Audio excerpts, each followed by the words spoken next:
ndini wacho mupana ari kukutsvagira zvacho zviri kupisa. Ndauya panapa nenhau iri kufadza vazhinji kana kuti kavidhio kari kutendera pasocial media rekamwana kana 10 years, kamwana kadiki kamusikana kachitaura ndimi kachiti idipfe 2023 Zanu PF muoffice. So murezi mavo dati munzwe ndimi mugonzwa mutauriro waita mwana uyu. Please kana wangonakirwa nekavidhio aka, please don't forget to like kangofambawo, and don't forget to comment ku comment section. The voice is yours. Vazhinji anzi varemerwa panyika, upenyu huri kurema, but mweya kumasowe uri kutaura kuti idipfe muoffice.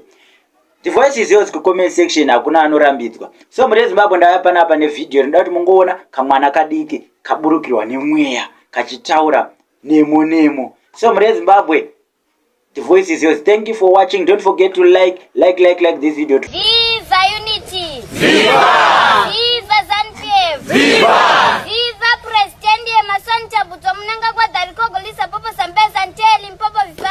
Viva! Viva President Masonta Buto Mnanga kwa Dariko Golisa Popo Sambeza Nteli Mpopo Viva! Viva! Nash Tembo Viva! Viva! Luka Chiwenge Viva! Viva! Babla Stokerai Mapunu Viva! Viva! Koporo Ikira Jikira Joso Viva! Viva!